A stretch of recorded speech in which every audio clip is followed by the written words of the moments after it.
นี่กำลังไปฮอดสวนเลยเนาะเก็บน้องและตัดเนี่ยเห็นบ่เพราะว่าบางคนปลูกไว้เนาะเพื่อเสริมอาหารให้หมูเนาะให้ไก่ก็ได้นะพี่น้องเนาะเป็นยาหวานนะพี่น้องเนาะบางมือกับบางคนเสริมให้มันต้นนะพี่น้องให้หมูกินนะพี่น้องเนาะ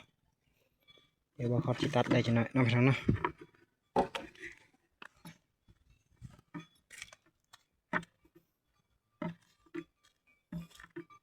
เห็นบ่ยาหวานคันพ้นตกนะให้งามมันนี่ยาพันเลยเนาะนี่ยาหวานเลยอ่ะเดี๋ยวบางคนจะตัดก่อนเนาะเดี๋ยว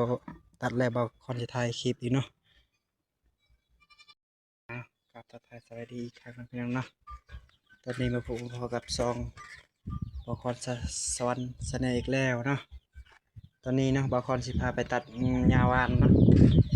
มาให้หมูกินนะพี่น้องเนาะตอนเพลนนะพี่น้องเนาะ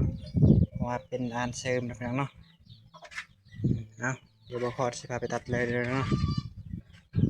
เสียวคู่ก่อนพี่น้องมาเอาคู่ใส่เนาะยาหวานนะพี่น้องเนาะเอาเดี๋ยวไปชมกันเลยจะนานแล้วพี่น้องเนาะนี่กำลังไปฮอดสวนเลยพี่น้องเนาะเก็บน้องและตัดเนี่ยเห็นบ่เพราะว่าบางคนปลูกไว้เนาะเพื่อเสริมอาหารให้หมูเนาะให้ไก่ก็ได้นะพี่น้องเนาะเป็นยาหวานนะพี่น้องเนาะบางมือกับบางคนเสริมให้มันต้นนะพี่น้องให้หมูกินนะพี่น้องเนาะเดี๋ยวบางคนสิตัดได้จังหน่อยนะพี่น้องเนาะ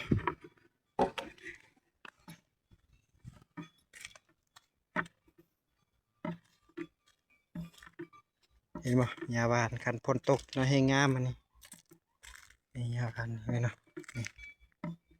นี่ยาหวานเลยอ่ะเดี๋ยวบางคนจะตัดก่อนเนาะเดี๋ยวตัดแล้วบางคนจะถ่ายคลิปอีกเนาะเห็นตอนนี้ก็สำเร็จแล้วนะพี่น้องเนาะบางคนตัดยาหวานนะพี่น้องเนาะบัดนี้บางคนจะไปเกลือหมูเลยนะพี่น้องเนาะเกลือหมูต้นเพลเลยพี่น้องเห็นบ่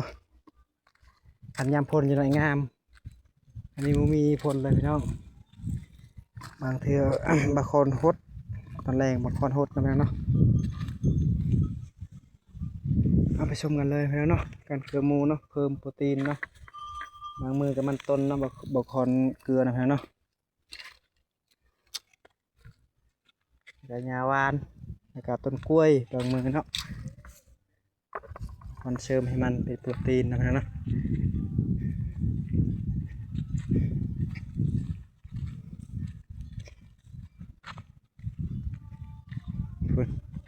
พวกหมูทางนั้นนะพี่น้องเนาะอันนี้จะเป็นเทียงเนาะอันนี้เป็นมอเตอร์ไซค์ของบางคนขี่เนาะเห็นปะฝุ่นงัวขึ้นทางนั้นเนาะวันทงนาแล้วเนาะนักกิน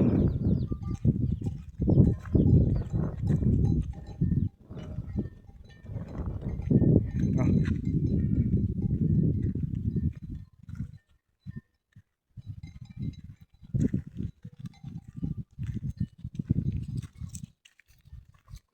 นี่หอดข้าวหมูแล้วนะพี่น้องเนาะเห็นปะนี่ถ้าอยากกินเนาะเห็นปะบางคนเชียร์ยายเลยนะพี่น้องเนาะลูกมันกินได้พี่น้องเห็นปะดุย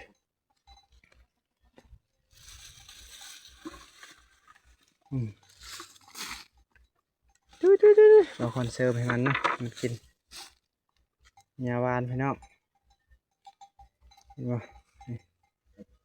มีไก่มีหมูเนาะมันอยู่น้ำของหมูเลยพี่น้องเห็นปะมีส่วนนาพี่น้องเนาะ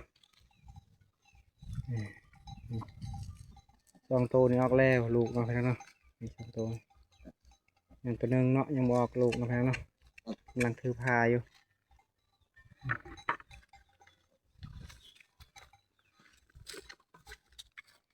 เห็นปะนี่เห็นปะหาหน่อยเห็นปะเป็นเฮาหมูเนาะ